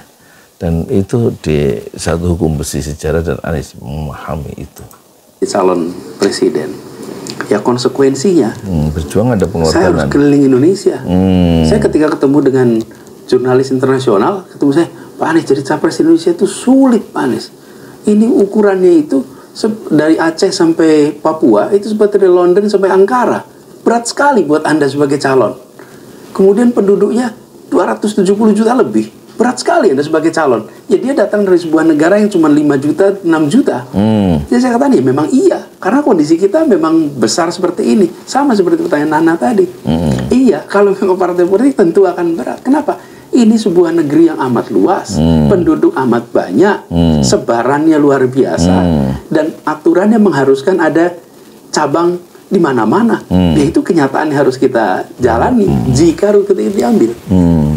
Jadi kita ketika memilih sebuah jalan perjuangan, maka kita akan bisa rentang bagaimana kita melewati itu semua dengan sepenuh hati, sekuat tenaga, bersama dengan orang-orang yang memiliki gagasan yang sama. Bersama-sama orang lain yang punya gagasan yang gelombang yang sama ya. Bila keputusan nanti adalah melakukan itu, saya rasa ada orang yang cukup banyak mau memperjuangkan. Tapi sekarang kita belum putuskan nih. Sekarang dalam fase mengkaji, termasuk mengkaji seluruh beban itu. Itu kita sadari. Ada katakan momentum penting. Dan dari mulai statement Anda keluar, sudah banyak kemudian analis-analis politik yang memberikan saran-saran. Salah satu sarannya katanya momentumnya 20 Oktober ketika pelantikan presiden baru. Kenapa ya? Menantang Anda untuk mendirikan partai itu bersamaan dengan pemerintahan yang baru. Gini, saya belum tahu ya kapan, karena juga saat ini belum diputuskan apakah akan membuat apa tidak. Tapi yang penting bahwa ketika nanti putusannya adalah membuat ormas atau partai, maka ini harus menjadi sebuah gerakan yang baru, yang berbeda. Nanti kapan yang memunculkannya, bagaimana memunculkannya, nah itu biar dirundingkan sama-sama aja. Oke, Mas Anies, penutup saya mau tanya soal Jakarta sedikit. Sudah ada 3 pasang calon. Yang satu didukung 15 partai politik, diusung 15 partai politik, yang satu diusung 1 partai politik, yang satu independen. Anda mau tidak berkomentar tentang 3 pasang calon ini? Gini, terlalu awal untuk sekarang saya menyatakan yang mana. Tapi saya menganjurkan kepada rakyat Jakarta untuk melihat satu rencana yang mereka buat. Apa rencana yang disusun oleh para calon ini. Kemudian yang kedua, lihat rekam jejak. Rekam jejak atas masing-masing calon. Apa saja yang sudah mereka hasilkan, apa saja yang mereka sudah hasilkan di masa lalu. Karena itu dasar untuk menilai ke depan. Kemudian yang ketiga, seberapa dekat mereka dengan ide gagasan yang mereka bawa, sehingga itu akan bisa menyatu. Lalu setelah itu semua ada, nggak ingkar janji dengan apa yang menjadi keinginan. Tidak mungkin bisa ketemu dengan pilihan yang 100% sama, nggak mungkin. Tapi bisa membandingkan. Saya kira-kira samanya 50% dengan si A, mungkin 70% dengan si B, mungkin 30% dengan si C. Itu kira-kira begitu. Nggak mungkin 100% 100%. Pasti ada seperti itu. Jadi menganjurkan untuk membandingkan. Lalu yang menurut saya juga krusial. Menurut orang Jerman berpikir itu membandingkan. Jadi kalau sudah bisa membandingkan berarti dia tanda orang itu berpikir falsafah Jerman.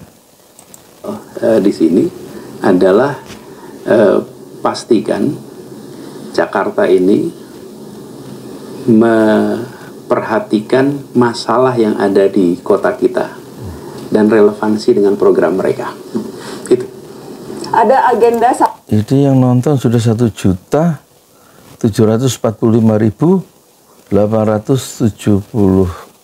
viewers ya. Selama 14 jam. 8 jam lalu sebelum saya ngantuk sekitar jam setengah 10 itu masih 950.000. Jadi yang nonton terus ya sepanjang malam ini. Luar biasa nih channel dari Najwa Shihab ini ya. Najwa Shihab sudah 10.200.000 subscriber ya. Luar biasa ya. Kekuatan dari narasi ini. Maksudnya kekuatan dari Najwa Shihab sebagai perempuan yang tidak kuat sebenarnya, lembut.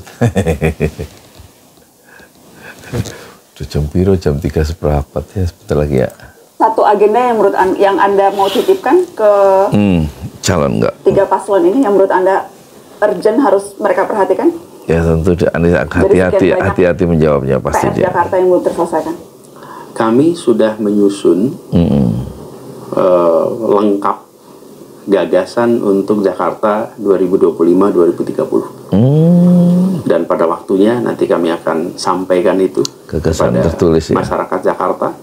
Dan mudah-mudahan mereka akan bisa memanfaatkan itu. Jadi ketika kami memutuskan untuk maju di Jakarta, itu ada 2 track. Satu adalah track untuk proses pemilihannya, satu ada track tentang substansi kebijakannya. Dan substansi kebijakan udah jadi, dokumennya udah ada. Masya Allah. Dan udah siap untuk dimasukkan kalau kemarin didaftarkan. Nah ini yang nanti kami pada waktunya akan sampaikan ke publik. Anda akan mengendorse salah satu pasangan tidak? Karena itu pertanyaan Najwa. Perjuangan misalnya sudah mengatakan ya kalau didukung Anies Baswedan.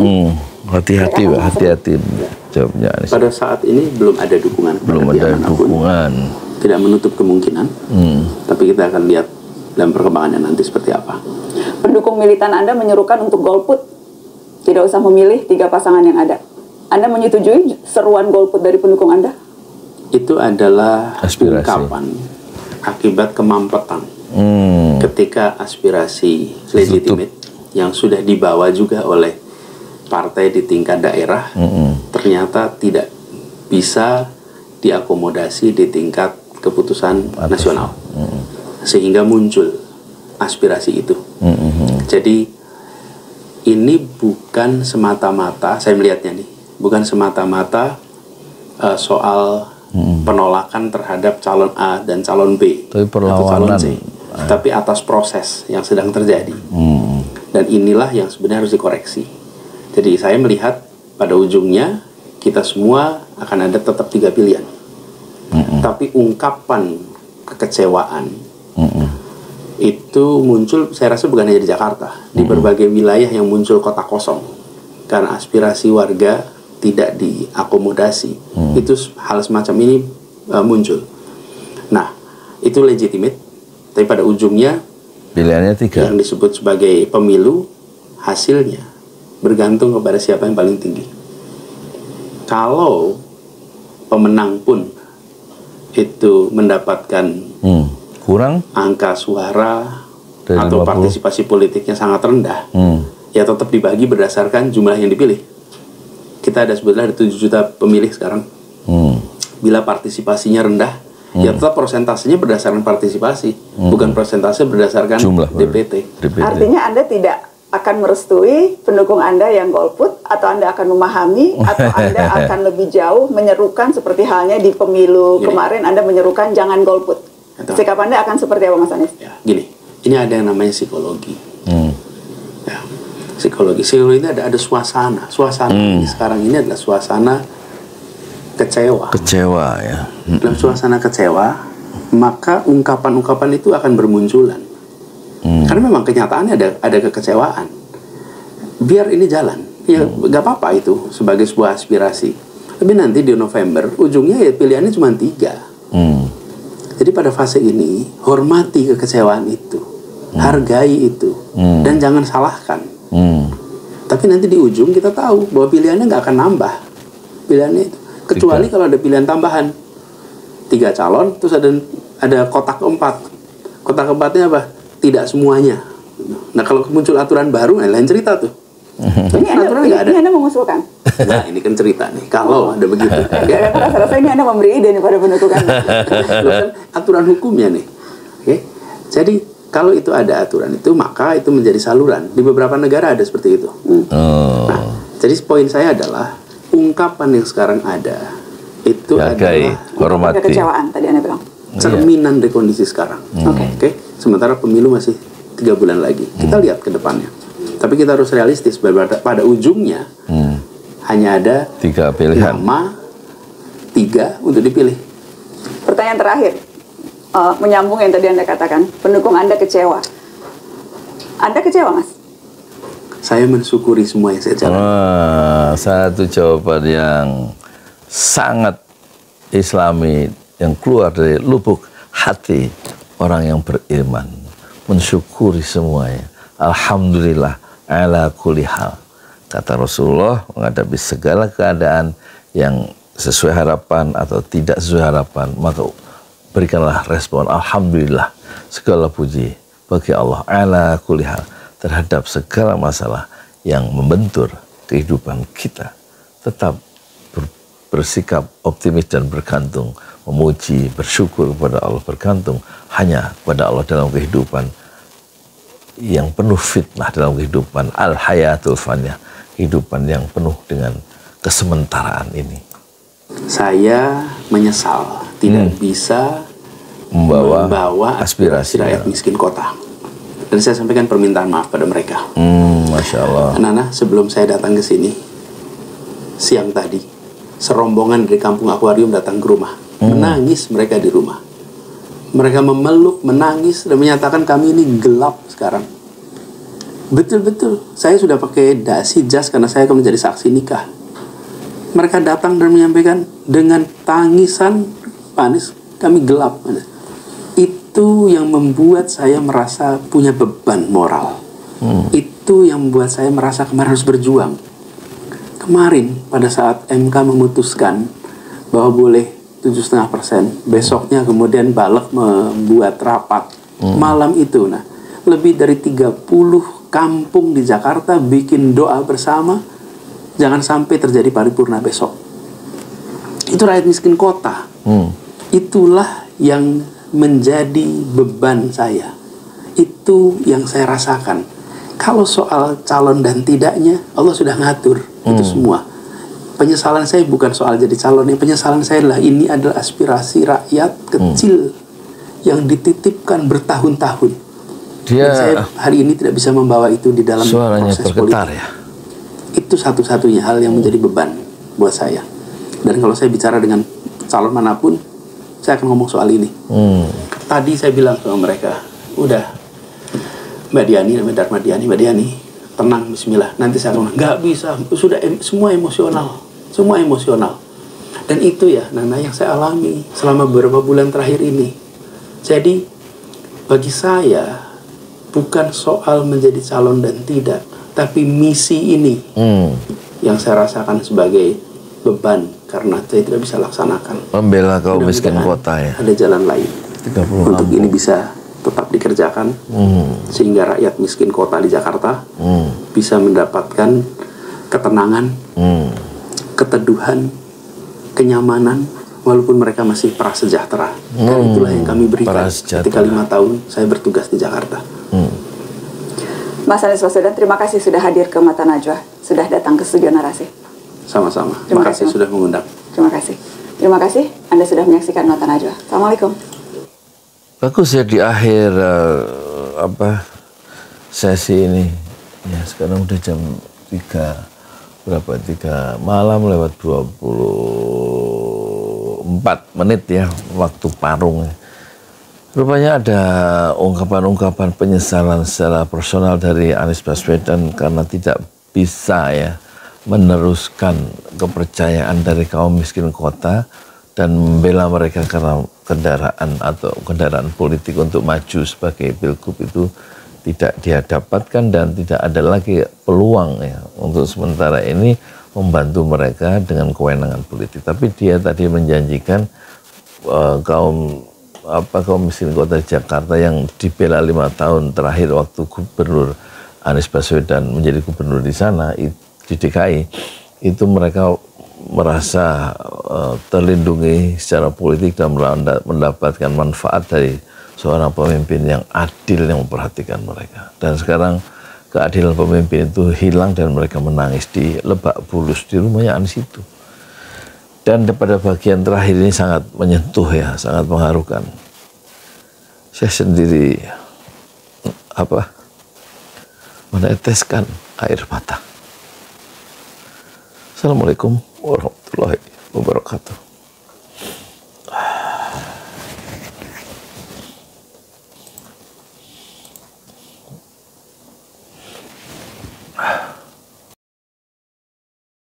Di jalan Allah. Ini Masjid Enam Syuhada lagi dikunjungi sama Ketua Hilmi.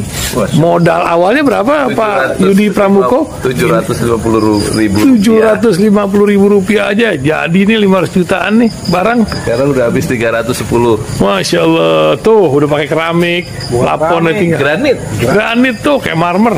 Tuh. Masya Allah nih, sampai juga kita ke sini. Masjid Enam Syuhada, ngapa namanya Masjid Enam Syuhada, ya, Pak Yudi? Kita mau mendokumentasikan perjuangan dakwah nama anak muda pengawal Habib Rizik Syihab itu. Masya Allah. Yang dibunuh sama orang jahat di kilometer 50. Kilometer 50 ya. Itu kan simbol memperjuangkan dakwah itu kita harus memberikan segalanya untuk Islam kan ya. Masya Allah. Dan nama anak muda itulah yang sudah memberikan segalanya untuk Islam. Masya Allah. Apa nanti nama pemuda itu ada juga di sini mungkin diterangkan? Mungkin namanya Enam Syuhada. 6 Syuhada ya. itu, 6 Syuhada dipasang di sini, 6 Syuhada. Bip Ali, apa yang dikomentarin dari ini semua, Bip Ali? Masya Allah, luar biasa. Dari uang 700.000, kalau pengen ternyata bisa. Bisa. Allah kirim. Tuh, bisa. Ya, dengan masuk satu gang kecil, tapi Bapak ini luar biasa. Kecil tuh. Masya Allah kan? Satu kol aja. Masya Allah. Perjuangan Pak Yudi Pramuko, YouTuber sejagat paling tua. Tertua di semesta. Tertua di semesta. Masya Allah. Tukang donat. Tukang donat dari Paru. Ini saya laporkan dari lapangan ini, langsung dari Masjid Enam Syuhada. Masya Allah. Dan ini dia. Dalam lihat lah. Tuh lihat tuh masjidnya. Tuh imamnya situ tuh. Malam-malam lagi kita. Masya Allah. Masih kurang nih. Atapnya katanya transfer aja. Masjid Enam Syuhada sebentar lagi selesai. Dinding lubang angin sebagian sudah terpasang, lantai 2 dan kemudian plafon termasuk lantai bukan keramik, granit 150 dus bersama tiang-tiang yang ada 16 setinggi 4,5 meter. Kemudian finishing terakhir adalah tangga menjebol atap ya, lantai pertama untuk masuk ke lantai 2. Inilah Masjid Enam Syuhada. 2,5 tahun lalu dimulai pada 2 Agustus hari Senin 2021. Tinggal sedikit lagi insya Allah, dan lantainya dari keramik, bukan keramik, granit sudah diresmikan lantai pertama. Nanti lantai kedua lewat sini tangganya jebol untuk masuk ke lantai 2. Inilah Masjid Enam Syuhada yang sangat megah karena dari bahan-bahan pilihan, kualitas nomor 1.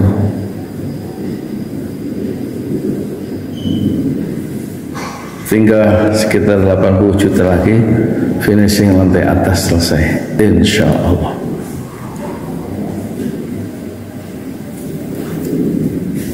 Ya, inilah Masjid Enam Syuhada yang sangat bersejarah ya dalam sejarah dakwah Indonesia modern, insya Allah, karena ini dibangun dalam konteks kezaliman rejim penguasa yang sudah membunuh 6 santri dari front pembela Islam, dan kita abadikan pengorbanan dan perjuangan dakwah mereka, sehingga kita sebut namanya Masjid 6 Syuhada. Mereka mengawal perjalanan dakwah gurunya Habib Rizik Syihab, dan mereka dicegat oleh orang-orang jahat di kilometer 50. Saya Yudi Pramuko, tukang donat dari Parung Juber, tertua di semesta Fasbir Sabrun Jamila. Bersabarlah dengan kesabaran yang indah. Assalamualaikum warahmatullahi wabarakatuh.